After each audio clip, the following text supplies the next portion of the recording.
Yes, beta. In this term, we have 4 chapters to do, and first of all, we start with redox reactions. थोड़ा बहुत तो 10th class में बेटा आपने redox reactions की जो एक जनरल सी डेफिनेशन आपने पढ़ी है, according to which redox reactions are those chemical reactions in which one species is getting oxidized and the other one is getting reduced. That means when oxidation and reduction take place simultaneously, then those chemical reactions are known as redox reactions. तो actual में बेटा ये reactions की अगर हम application में जाएं तो it's very important in our daily life. मतलब अपने नेचर में हम अपने सराउंडिंग्स में जो भी रिएक्शंस जनरली हो रही हैं, फोटोसिंथेसिस एक सबसे इंपॉर्टेंट जो लाइफ सपोर्टिंग रिएक्शन है, ठीक है, और दूसरी तरफ हमारी बॉडी में फोटोसिंथेसिस का जो रिवर्स होता है जिसको हम सेल्यूलर रेस्पिरेशन कहते हैं, ये दोनों ही फिनोमिना रिडॉक्स रिएक्शंस के अंडर आते हैं, ठीक है. और उसके अलावा भी आपने अपने डेली लाइफ में बहुत सारे इंपॉर्टेंट प्रोसेसेस, कंबशन जो आप पढ़ते हो कि किसी भी चीज को बर्न कर रहे हो, बर्निंग से एनर्जी रिलीज होती है, तो combustion is also important type of redox reaction. Even हमारी जो मेटल्स हैं जो अर्थ के क्रस्ट से एक्सट्रैक्ट होते हैं, एक्सट्रैक्शन में आपको पता है मिनरल्स या ओर्स की फॉर्म में वो एग्जिस्ट करते हैं, metals and non metals both.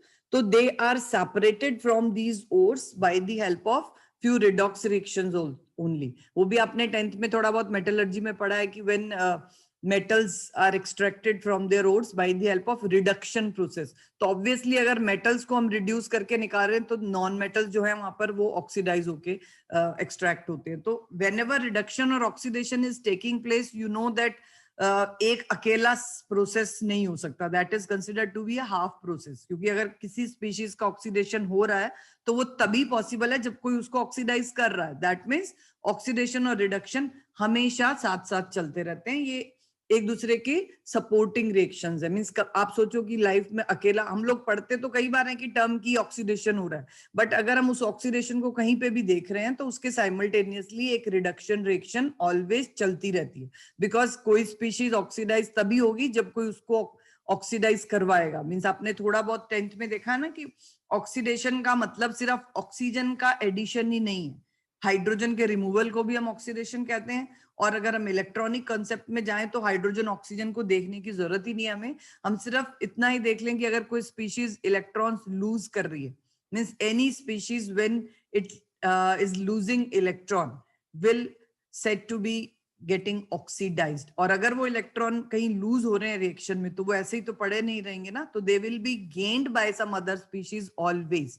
तो दूसरी स्पीशीज जो गेन करती है that is said to be reduced. So that is why it is said that oxidation and reduction always take place side by side or simultaneously, and these reactions are known as redox reactions. तो आज थोड़ा सा हम starting कर रहे हैं. तो today I'm not going to use board. Tomorrow we'll start with that. जितना भी numerical portion होगा, oxidation number कैसे find करना है, एंड वट एवर ये जनरल एस्पेक्ट है जो मैंने आपको बताया कि कहाँ कहाँ पे ये रिएक्शंस हमारी डेली लाइफ में यूज हो रही हैं. मींस जितना हमारी लिविंग सिस्टम में भी हैं, साथ साथ हमारी बहुत सारी मेटाबॉलिक एक्टिविटीज हैं जो रिडॉक्स रिएक्शंस हैं. और कंबशन एक इम्पॉर्टेंट प्रोसेस जिसके बगैर लाइफ में मतलब कहीं पे भी एनर्जी की जो भी रिक्वायरमेंट है वो, दैट इज ऑल. और इसके अलावा आप जितनी भी बैटरीज घर में यूज कर रहे हो, फॉर एग्जाम्पल आपके घर में इन्वर्टर के साथ जो बैटरी होती है जिसको हम नॉर्मली लेड स्टोरेज बैटरी कहते हैं, that is also working on a redox reaction. दूसरी चीज जो आपके ड्राई बैटरीज है, आपकी टॉर्चेस में या वॉचेस में जो आप छोटी छोटी बैटरीज यूज करते हो, nowadays you are using mobile phones as well, तो मोबाइल में या लैपटॉप में जो ये लिथियम बैटरीज यूज होती हैं, तो these all batteries are actually a kind of electrochemical cell. और इनकी जो फंक्शनिंग है, वर्किंग है बेटा, वो सब रिडॉक्स रिएक्शन पे बेस्ड है. 12th में आपको ये बैटरीज भी हैं सिलेबस में. अभी तो आप जस्ट एक इंट्रोडक्शन पढ़ोगे, इलेक्ट्रोकेमिकल सेल वाला इंट्रोडक्शन वैसे बोर्ड ने अभी रिमूव कर दिया इस ईयर सिलेबस में से, बट +2 में you will come to know about all these batteries. और इसके अलावा बहुत सारे इंपॉर्टेंट कंपाउंड जो हम डेली लाइफ में यूज करते हैं, they are also prepared in laboratories by the help of these redox reactions. ठीक है, तो अभी चैप्टर में हम सबसे पहले देखते हैं तो बेसिक जो हमारा क्लासिकल आइडिया है रिडॉक्स रिएक्शंस का, तो जो आप 10th में भी पढ़ चुके हो, दैट मीन्स कि कोई भी स्पीशीज अगर ऑक्सीजन से रिएक्ट करती है, means when oxygen is gained by an element और oxygen is added to a substance, that time it is said to be oxidation. जो आपने एक सबसे सिंपलेस्ट फॉर्म में अगर हम ये रिएक्शंस देखें, magnesium or any metal or non-metal or any other element when combines with oxygen to form its oxide, वो भी आपको पता है कि कोई भी, क्योंकि ऑक्सीजन इज मेनली इस तरह का एलिमेंट है जो जनरली मेटल्स नॉन मेटल सबके साथ रिएक्शन होती है इसकी, तो सारे ऑक्साइड्स बनाते हैं एलिमेंट्स, तो ये ऑक्साइड्स का बनना एक ऑक्सीडेशन प्रोसेस के थ्रू होता है।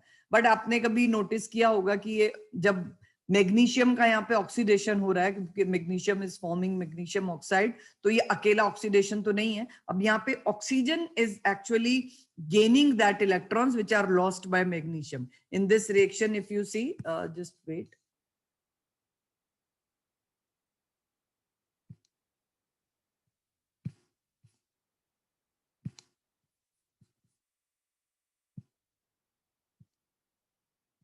Here this magnesium is converting into magnesium oxide. तो अभी simple process तो आप देख रहे हो, magnesium is combining with oxygen to form its oxide, that means it is oxidation.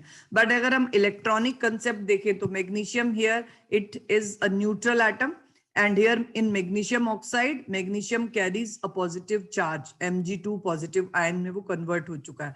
तो magnesium से magnesium 2 positive charge में convert होना, that is taking place by the help of loss of electrons. So magnesium has lost 2 electrons to form its cation, and these 2 electrons which are lost by one magnesium atom are gained by this oxygen atom. तो oxygen ने वो जो यहाँ पर neutral था ये oxygen gas की form में, it has converted into oxide ion O2 negative, ठीक है। तो वो पर ऑक्सीजन एटम 2 इलेक्ट्रॉन्स यहाँ गेन हुए और एक पर एटम मैग्नीशियम 2 इलेक्ट्रॉन्स लूज हुए। तो this is actually exchange of electrons, जिससे हम आयनिक कंपाउंड्स का बनना भी समझ, मतलब ये भी आप कर चुके हो ना 10th में। तो all this process where magnesium has lost electrons to form magnesium cation, this process is known as oxidation, and when oxygen is gaining electrons to form MgO or oxide ion, so that process is reduction. तो यहाँ इसको oxidation को एक simple classical idea जो बताया, that is simply the addition of oxygen is called oxidation. मैंने आपको electronic अभी चैप्टर में आगे है। Next you can see in this reaction CH4 plus O2 giving CO2। अब इसमें देखो आप बेटा, मीथेन मॉलिक्यूल जो है वो कन्वर्ट हो गया CO2 में। मतलब इसमें एक तरफ आप देख रहे हो कि C के साथ ऑक्सीजन ऐड हुआ है, बट उसके साथ साथ एक और चेन जो आप देख सकते हो कि CH4 में से हाइड्रोजन अलग हो गया। तो that means you can say that removal of hydrogen is also said to be oxidation. तो दो तरह से हमारे पास ये क्लासिकल अप्रोच आती है ऑक्सीडेशन की। When oxygen is added to a substance, that is also called to be as oxidation, or when hydrogen is removed from any substance, hydrogen agar wahan se hat gaya hai, that time we also called it oxidation. Here you can see H2S plus O2 giving sulfur plus H2O. Anyone who can tell in this reaction which species is getting oxidized and which is getting reduced? ये आप 10th में same example कर चुके हो। Anyone? In this equation, H2S plus O2 giving sulfur plus H2O, which species is oxidized and which one is reduced? H2S is getting oxidized. H2S is getting oxidized into H2O. ठीक है, से H2S से sulphur बन गया, hydrogen remove हो गया, तो वो उस फॉर्म में भी आप इसको कह सकते हो कि इट इज गेटिंग ऑक्सीडाइज्ड। ठीक है, एंड रिड्यूस कौन सा हुआ है? ऑब्वियसली जो दूसरी स्पीशीज है oxygen, it is getting reduced here. ठीक है, तो यहाँ पर देखो इस रिएक्शन में आपको दोनों चीजें देखने को मिल रही हैं कि H2S से H2O बना, मींस हाइड्रोजन के साथ ऑक्सीजन ऐड हुआ, तो H2S से H2O में आना एक तरह का एडिशन ऑफ ऑक्सीजन मिल रहा है आपको देखने को यहाँ पे, और दूसरी तरफ H2S से S बन रहा है, तो वहां पर हाइड्रोजन का रिमूवल भी हुआ है। तो H2S से S और H2S से H2, ये दोनों प्रोसेस एक तरह से ऑक्सीडेशन को डिफाइन कर रहे हैं। तो रिडक्शन जो यहाँ हो रहा है वो O2 का हो रहा है, because oxygen is added with hydrogen. तो addition of hydrogen to form water is here you can say reduction of oxygen. तो दोनों स्पीशीज आप इस तरह से अलग अलग स्पीशीज के लिए चेक कर सकते हो कि किस स्पीशीज का ऑक्सीडेशन। तो ऑक्सीडाइज जो हुआ है वो H2S है, रिड्यूस जो हुआ है वो O2 है। बट आपको अभी 11th में इस तरह से देखने की जरूरत नहीं पड़ती, क्योंकि आगे जब आप जो कंसेप्ट करोगे that is mainly oxidation number based. तो वहां पर आप सिंपल एक उनकी चार्जेस टैली करो and you can come to know which species is getting oxidise और रिड्यूस। इतना सब कुछ करने की जरूरत ही नहीं पड़ेगी। अब देखो इन जितने भी एग्जांपल्स हमने देखे बेटा, इन सब में कहीं ना कहीं ऑक्सीजन या हाइड्रोजन का एक्सचेंज आपको मिलेगा। तो जो क्लासिकल डेफिनेशन थी कि लॉस ऑफ हाइड्रोजन और gain of oxygen is called oxidation, और एडिशन ऑफ हाइड्रोजन और removal of oxygen is called reduction. अब उससे थोड़ा सा हम आगे चले तो ये रिएक्शंस देखो, magnesium plus fluorine gas giving, मतलब किसी भी हेलोजन के साथ अगर हम मेटल्स को रिएक्ट करवाते हैं तो इस तरह के हमें आयनिक कंपाउंड्स मिलते हैं।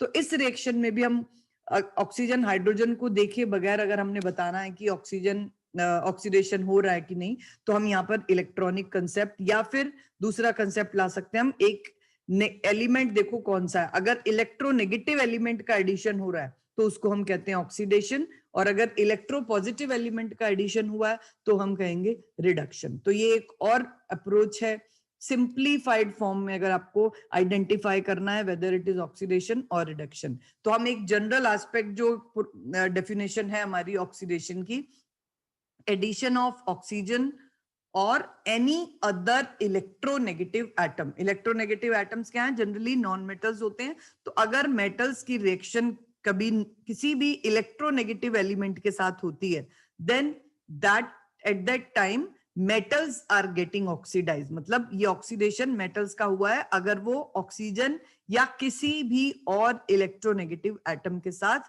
रिएक्ट करके ऐड करते हैं उसको अपने अंदर। ठीक है, तो Mg plus F2 giving MgF2 is a kind of oxidation.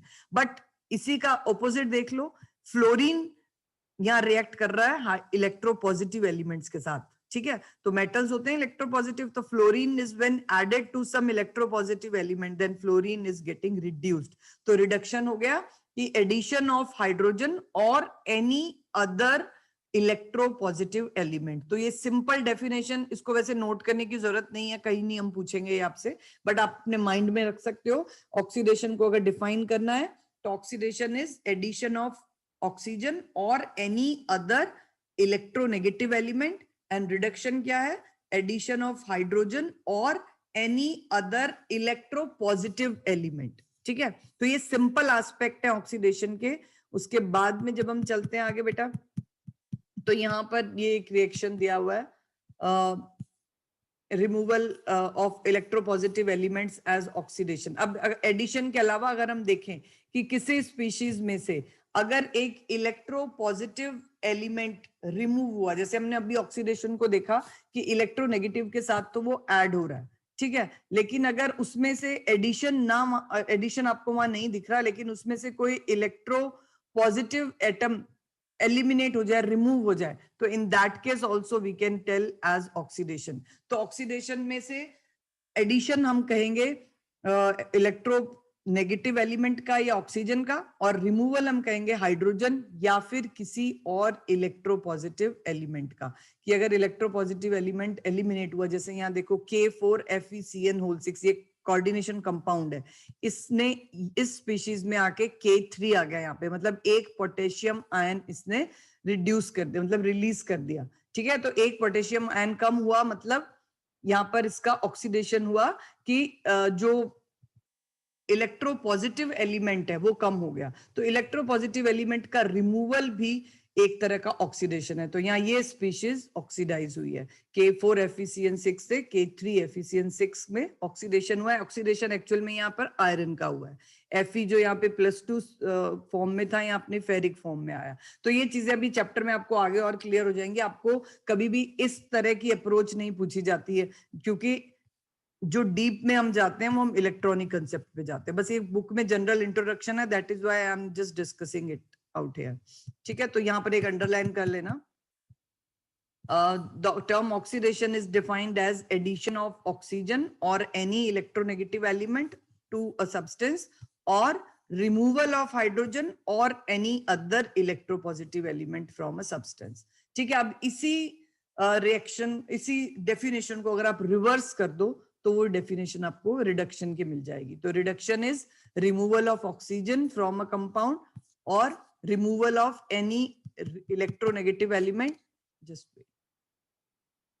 ठीक है, तो रिमूवल ऑफ ऑक्सीजन और any electronegative element from a substance और एडिशन ऑफ हाइड्रोजन और any electropositive element to a substance. वो मैंने इक्वेशंस में साथ साथ ही डिस्कस कर दिया था कि जब हम मेटल्स का नॉन मेटल्स के साथ रिएक्शन करवा रहे हैं तो मेटल्स ऑक्सीडाइज हो रहे हैं बट जो नॉन मेटल्स हैं दे आर गेटिंग रिड्यूस्ड.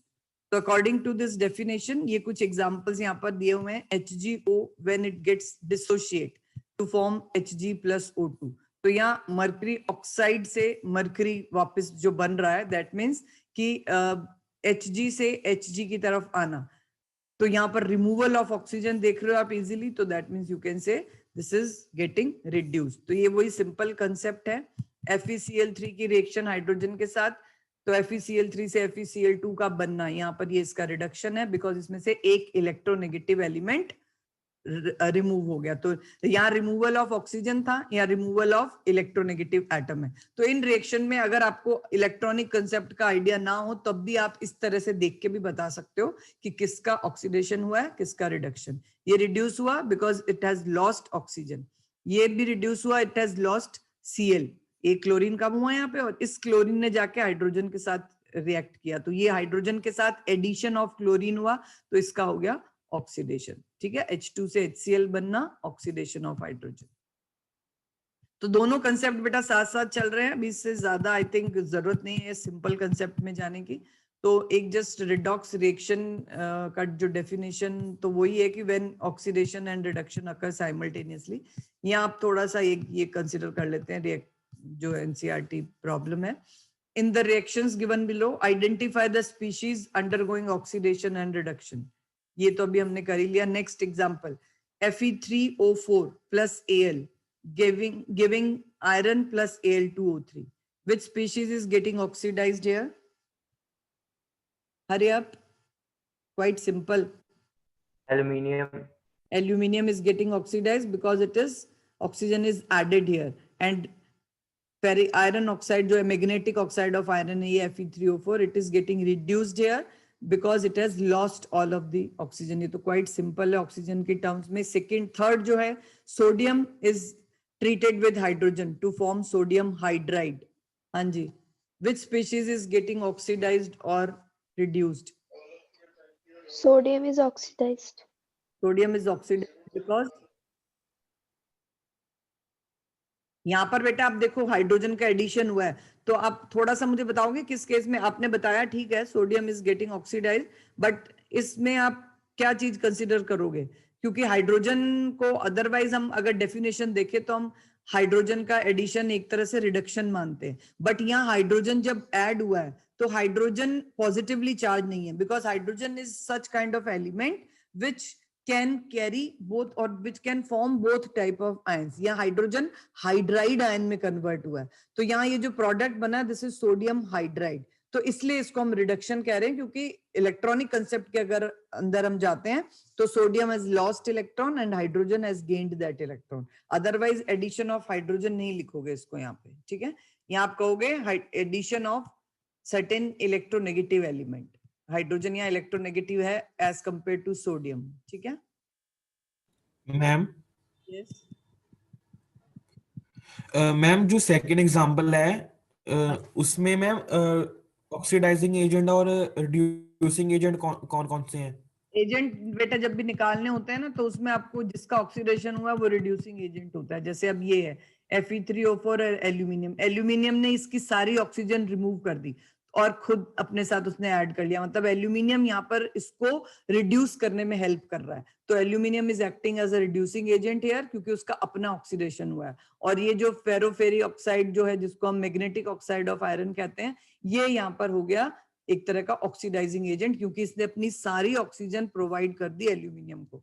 तो आप अभी अगर ऑक्सीजन के ही कंसेप्ट पे देखो तो जो ऑक्सीजन प्रोवाइड करता है वो ऑक्सीडाइजिंग एजेंट होता है, और जो ऑक्सीजन को गेन करता है वो रिड्यूसिंग एजेंट होता है. बट अभी आगे चैप्टर में आपको बेटा पता लग जाएगा इलेक्ट्रॉनिक कंसेप्ट से कैसे ये निकालना है. ठीक है, तो that will be very easy when will Yes, ma'am. Main जो टॉपिक है आपका इलेक्ट्रॉन और रिडक्शन या oxidation. So this is the electron transfer or electronic concept of redox reactions. तो यहाँ पर बेटा अभी मैंने पहले भी डिस्कस कर लिया, सोडियम और कोई भी मेटल जब एक नॉन मेटल के साथ रिएक्ट करता है तो आपको पता है आयनिक कंपाउंड्स बनते हैं. Ionic compounds are formed by exchange of electrons. तो ये एक्सचेंज ऑफ इलेक्ट्रॉन्स में क्या होता है, एक स्पीशीज ऐसी है जो इलेक्ट्रॉन्स लूज करती है, दूसरी स्पीशीज है जो इलेक्ट्रॉन गेन करेगी. And always metals have a tendency to lose electrons and non metals have a tendency to gain electron. And due to these tendencies these reactions take place. Then always remember this thing, any species if losing electron during a chemical reaction, तो electron lose करने पे हमेशा उस पे positive charge आएगा. मतलब positive charge का बढ़ना या पॉजिटिव चार्ज का आना, जीरो से पॉजिटिव आना, या जैसे कोई स्पीशीज ऐसी है जो दो डिफरेंट पॉजिटिव वैलेंसी शो कर रही है, जैसे आयरन है Fe+2 से Fe+3 में जा रहा है, कॉपर +1 से +2 में जा रहा है किसी रिएक्शन में, तो पॉजिटिव चार्ज का बढ़ना या पॉजिटिव चार्ज क्रिएट होना किसी भी स्पीशीज पे न्यूट्रल से, वो होता है oxidation. Always remember this thing. और ये कैसे होता है, लॉस ऑफ इलेक्ट्रॉन. तो इलेक्ट्रॉन्स का लॉस अगर किसी भी स्पीशीज में हो रहा है, at that time oxidation will take place. And when a species gains electrons to form anion, negative charge आना किसी स्पीशीज के ऊपर, वो उसका रिडक्शन होता है. तो it's very easy to understand in any type of reaction. अगर उसमें इलेक्ट्रॉनिक एक्सचेंज आप समझ जाते हो कि कौन सी स्पीशीज में इलेक्ट्रॉन लूज किए और कौन सी स्पीशीज ने इलेक्ट्रॉन गेन किए. और ये पता कैसे लगेगा, जो स्पीशीज जैसे सपोज इन दिस एग्जांपल ये अभी मेट, और एक चीज याद रखो, जब भी कोई स्पीशीज इस फॉर्मेट में लिखी हुई है, प्योर एलिमेंटल फॉर्म जिसमें वो एग्जिस्ट करता है, तो उसके ऊपर कोई चार्ज नहीं होता. यहाँ Cl2 पे भी कोई चार्ज नहीं है, सोडियम पे भी कोई चार्ज नहीं है, मींस दोनों पे चार्ज जीरो है. अब जीरो से चार्ज यहाँ पर देखो, NaCl आपने पढ़ा हुआ है 9th क्लास में, फॉर्मूले बनते कैसे हैं, सोडियम आयन क्लोराइड एनायन. ठीक है, तो सोडियम आयन पे चार्ज है 1 पॉजिटिव, तो सोडियम से सोडियम आयन पॉजिटिव कैसे बना, इलेक्ट्रॉन लूज करके, और क्लोरीन से क्लोराइड आयन बना इलेक्ट्रॉन्स गेन करके. तो sodium has oxidised by losing electrons to form sodium ion, and chlorine has gained electrons to form chloride ions, और दोनों आयंस मिलकर के ये NaCl बनाते हैं. तो ये एक तरह की रिडॉक्स रिएक्शन है जिसमें सोडियम ऑक्सीडाइज हुआ, क्लोरीन रिड्यूस हुआ. ठीक है, any doubt in this electronic concept? यहां पर ये इसमें एक second, here this is explained. When sodium chloride is formed, sodium metal loses 2 electrons to form sodium ions. 2 electron मतलब एक सोडियम में से एक ही इलेक्ट्रॉन है, तो बैलेंसिंग के लिए 2 किया हुआ है, आप सिंपल समझ लो. Sodium atom when reacts with chlorine, first step जो होता है उसमें इलेक्ट्रोपॉजिटिव एटम अपना इलेक्ट्रॉन लूज करता है to form sodium ion, and this electron is gained by this chlorine atom to form chloride ion. तो this first step is oxidation and this second step is reduction. इसको mark कर लो, important, तब भी कभी concept दिमाग में लाना है. वैसे भी थोड़ा सा जो याद रखो, oxidation loss of electron, O के साथ L, मतलब इस तरह के एक छोटे छोटे एब्रीवेटेड फॉर्म आप माइंड में रख सकते हो. Oxidation is loss of electron, reduction is gain of electron. और ये जो स्टेप्स आप देख रहे हो इनको हाफ रिएक्शंस कहते हैं. मतलब एक रेडॉक्स रिएक्शन 2 स्टेप में आप समझ सकते हो कंप्लीट होती है. दिस इज ऑक्सीडेशन हाफ, इसको कहेंगे हम ऑक्सीडेशन हाफ, जिसमें इलेक्ट्रॉन लूज हो रहे हैं, और जिस स्टेप में इलेक्ट्रॉन गेन हो रहे हैं, that half reaction is known as reduction half. तो both of these half reactions give you the overall reaction which is called a redox reaction. ये हाफ में इसलिए समझा रही हूँ क्योंकि आगे जब हमने चैप्टर में बैलेंसिंग करनी है ना, तो आपको ये लिखने पड़ते हैं. ये बैलेंसिंग इसी फॉर्म में होती है, एक एक हाफ ऑफ रिएक्शन को बैलेंस करके. 2 मेथड्स हैं, दोनों हम करवाते हैं, बट द मेन जो इंपॉर्टेंट है और इजी है, that is half reaction method, जिसमें आप ऑक्सीडेशन हाफ और रिडक्शन हाफ को अलग अलग लिख करके बैलेंस करोगे. तो always consider redox reaction is overall reaction of these kind of two half reactions. Oxidation half जिसमें आप इलेक्ट्रॉन का लॉस शो कर सकते हो, रिडक्शन हाफ जिसमें आप इलेक्ट्रॉन्स का गेन शो कर सकते हो. ठीक है. अब एजेंट्स को अगर हमने देखना है तो species which is oxidised acts as a reducing agent because it donates electron to each of the elements interacting with it. ये अंडरलाइन कर लो कि कोई भी स्पीशीज जो खुद ऑक्सीडाइज हुई है, मतलब जिसमें टेंडेंसी है इलेक्ट्रॉन्स को गेन करने की, दैट स्पीशीज जिसमें इलेक्ट्रॉन्स को डोनेट करने की टेंडेंसी है, that species will act as a reducing agent. तो इलेक्ट्रॉन्स को डोनेट करने की टेंडेंसी जनरली मेटल्स की होती है, या आप 8th 9th से पढ़ते आ रहे हो. तो metals generally behave as reducing agents. और ये भी हमने एस ब्लॉक एलिमेंट्स में भी पढ़ा है कि first group elements are strong reducing agents because they have highest tendency to donate electrons. ठीक है. और उसमें से भी aqueous medium में हम बात करते हैं तो lithium is the strongest reducing agent among all metals. And जो non metals हैं which have a tendency to gain electron, तो जिस element या जिस species की tendency electrons को accept करने की होती है, that species is said to be an oxidising agent. ये अंडरलाइन कर लेना चीजें, कंफ्यूज नहीं होना बेटा. इलेक्ट्रॉनिक कंसेप्ट पे जाओगे तो it is very easy to understand. Hydrogen oxygen में तो कंफ्यूज होते रहोगे क्योंकि कई बार हाइड्रोजन का एडिशन ऑक्सीडेशन नहीं होता, क्योंकि हाइड्रोजन दोनों तरह से ही बिहेव करता है एक रिएक्शन के अंदर. वो पॉजिटिव चार्ज भी बना सकता है, नेगेटिव चार्ज भी ला सकता है अपने ऊपर. ठीक है. तो always consider oxidation and reduction in terms of electrons. तो oxidation is loss of electron and reduction is gain of electrons. Oxidizing agent is the acceptor of electrons. Reducing agent is a donor of electrons. तो generally metal और non metal का अगर combination दिखाया जा रहा है किसी reaction में, तो ये चीज याद रखो, metal atom जो होगा वो हमेशा reducing agent होगा, और non metal element जो होगा that will always be an oxidizing agent. Any doubt in this topic up to this? Let me know. क्योंकि कल से जो हम स्टार्ट करेंगे वो मेन आगे का सारा है. ये तो जैसे एक जनरल है, क्योंकि ये समझे वगैरह आप आगे फिर करोगे तो वो प्रॉब्लम ही रहेगी, फिर इलेक्ट्रॉनिक कंसेप्ट ही प्रॉपर नहीं क्लियर होगा. Is it clear to you now to identify? अब इसी रिएक्शन में देख लो आप, sodium plus hydrogen giving sodium hydride. तो here in this reaction sodium has lost electron which is gained by hydrogen to form hydride ion. इसीलिए मैंने कहा था हाइड्रोजन का एडिशन देख के इसको रिडक्शन नहीं जस्टिफाई करना आपने. It will be justified by change of exchange of electrons की. Sodium is here more electropositive. Hydrogen जो है वो एक ऐसा यूनिक एलिमेंट है जिसकी इलेक्ट्रोनेगेटिविटी और इलेक्ट्रोपॉजिटिविटी वो दोनों ही तरह की नेचर है. मतलब it can gain electron as well as it can lose electron. But जब हाइड्रोजन अपने से ज्यादा इलेक्ट्रोपॉजिटिव एलिमेंट्स के साथ रिएक्ट करता है, जैसे मेटल्स के साथ वो रिएक्ट करता है, तब हाइड्रोजन की टेंडेंसी रहती है इलेक्ट्रॉन्स को गेन करने की. उस टाइम पे हाइड्रोजन ऑक्सीडाइजिंग एजेंट की तरह रोल प्ले करता है. But when hydrogen is added to more electronegative element like chlorine, fluorine, oxygen, तब हाइड्रोजन की टेंडेंसी हो जाती है इलेक्ट्रॉन्स को लूज करने की. और उस टाइम पे वो जो कंपाउंड बनाता है HCl, HF, उसमें हाइड्राइड आयन नहीं होता, हाइड्रोजन पॉजिटिव चार्ज की फॉर्म में होता है. उस टाइम पे hydrogen as a reducing agent होता है. तो hydrogen is a unique element which shows amphoteric, जिसको हम इस तरह का नेचर कह सकते हैं कि वो इलेक्ट्रॉन का एक्सेप्टर भी है, इलेक्ट्रॉन का डोनर भी है. तो आपको रिएक्शन में जो जस्टिफिकेशन देना है, थोड़ा सा इलेक्ट्रोनेगेटिविटी को कंसीडर करके देना है, क्योंकि metals are more electropositive than hydrogen. ठीक है. तो यहाँ पर मेटल्स जो है इलेक्ट्रॉन लूज करेंगे और hydrogen will gain electron to get reduced. ठीक है. तो यहाँ स्प्लिट पूरा रिएक्शन दिया हुआ है, दोनों हाफ आपको दिए हुए हैं. साथ साथ इलेक्ट्रॉनिक हाफ की हम बैलेंसिंग जब करेंगे तब मैं आपको बता दूंगी कि किसी भी रिएक्शन के लिए हाफ रिएक्शंस लिखनी कैसे. ठीक है.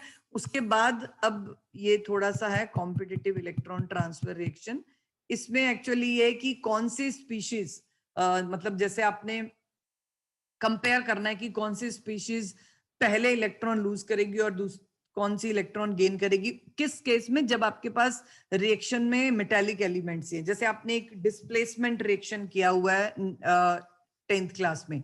तो डिस्प्लेसमेंट रिएक्शन में क्या होता है बेटा, एक मेटल वहां पे न्यूट्रल फॉर्म में होता है और दूसरा जो मेटल है वो अपने सॉल्ट सोल्यूशन की फॉर्म में होता है। तो इस तरह इस टाइम पे कॉम्पिटिटिव इलेक्ट्रॉन ट्रांसफर होता है। मींस अगर कोई दो सब्सटेंस को आप रिएक्ट करवा रहे हो, उसमें से एक सब्सटेंस ऐसा है जो दूसरे के कंपैरेटिवली उसकी टेंडेंसी इलेक्ट्रॉन लूज करने की ज्यादा है, तब क्या होगा कि उस रिएक्शन में वो एलिमेंट इलेक्ट्रॉन लूज करेगा, उसका ऑक्सीडेशन होगा और दूसरा जो है वो इलेक्ट्रॉन्स को गेन करेगा। For example here you can सी, यहाँ पे एक एग्जांपल दिया हुआ है, place a strip of metallic zinc in an aqueous solution of copper nitrate. अगर आप जिंक को, या जैसे हमने लोअर क्लासेस में किया हुआ है आयरन नेल को, जब हम कॉपर सल्फेट सॉल्यूशन में रखते हैं तो उस टाइम पे क्या होता है, iron is more reactive you can से, जिसको हम मोर इलेक्ट्रोपॉजिटिव भी कह सकते हैं एज कंपेयर टू कॉपर। तो आयरन की टेंडेंसी रहती है इलेक्ट्रॉन को लूज करने की और कॉपर आयन की टेंडेंसी रहती है इलेक्ट्रॉन्स को गेन करने की। तो ये भी एक तरह की रेडॉक्स रिएक्शंस हैं जो जिसमें कोई generally non metallic element involve नहीं है, बट है मेटालिक की एलिमेंट्स, बट उसमें से भी जिसकी इलेक्ट्रोपॉजिटिविटी ज्यादा है, मतलब जिसकी टेंडेंसी इलेक्ट्रॉन गेन लूज करने की ज्यादा है, वो उसका ऑक्सीडेशन हो जाता है। और दूसरा जो मेटल आयन है जिसकी टेंडेंसी अब इलेक्ट्रॉन को गेन करने की हो गई है, वापस न्यूट्रल फॉर्म में आने की, तो वो स्पीशीज रिड्यूस हो जाती है। तो अभी तक ऊपर जितने भी एग्जांपल्स थे बेटा, वो मेटल्स नॉन मेटल्स, मतलब एग्जैक्टली हमने वो उठाए एलिमेंट जिनकी टेंडेंसी लूज या गेन करने की है। But if you find reactions where both metallic species are involve, तो उस केस में भी जो मेटल इजीली इलेक्ट्रॉन लूज करेगा, जिसको हम कहेंगे जितना स्ट्रॉन्ग मेटालिक कैरेक्टर होगा एलिमेंट का, उसी का ऑक्सीडेशन होगा और दूसरी स्पीशीज उसमें रिड्यूस हो जाएगी। तो यहाँ पे ये रिएक्शन एक्सप्लेन किया हुआ है, कॉपर और silver ion in aqueous medium. तो copper is more electropositive as compare to silver, क्योंकि आपने थोड़ा बहुत अभी ये जो रिएक्टिविटी सीरीज आप 10th में पढ़ के आए हो ना, वो रिएक्टिविटी सीरीज किस बेस पे, वो भी इसी चैप्टर में था पहले, बट अब सीबीएसई ने थोड़ा वो पार्ट रिमूव कर दिया। बट थोड़ा सा मैं आपको बता देती हूँ, जो ई नॉट वैल्यूज हमने एस ब्लॉक में भी पढ़ी थी, ई नॉट वैल्यूज होती हैं किसी भी एक स्पीशीज की वो टेंडेंसी जिससे वो इजीली ऑक्सीडाइज या रिड्यूस हो जाता है। तो उस टेंडेंसी को मेयर किया हुआ है हर एक स्पीशीज के लिए और वो फिक्स्ड कांस्टेंट वैल्यूज हैं। अगर हम स्टैंडर्ड सॉल्यूशंस में 1 मोलर सॉल्यूशन के लिए रूम टेम्परेचर पे जो ये वैल्यूज मेजर की गई हैं, वो एक फिक्स्ड वैल्यू होती है हर एक एलिमेंट जो मेटल या नॉन मेटल है उसके लिए, और उनको एक इंक्रीजिंग या डिक्रीजिंग ऑर्डर में जब हम अरेंज करते हैं तो हाईएस्ट नेगेटिव वैल्यू आती है लिथियम के लिए और highest positive E not value आती है फ्लोरीन के लिए। तो उस सीरीज, वो बहुत बड़ी सीरीज है, सारे एलिमेंट्स की है वो, बट उसमें से कुछ एक मेटल्स उठा के आप लोगों को 10th में जो पढ़ाए जा रहे हैं, दैट इज सॉरी, तो वो that is called metal reactivity series, that is actually taken from that electrochemical series. Electrochemical series is based on the tendency of any element to get reduced or oxidized, you can say. ठीक है? Any doubt up to this? From tomorrow we'll start with the next. और किस तरह से अब ये charges निकालोगे आपने, क्योंकि बेसिकली आपने चार्जेस देख के फाइंड करना है कि कौन से स्पीशीज ऑक्सीडाइज होगी और कौन सी रिड्यूस होगी. That will discuss tomorrow.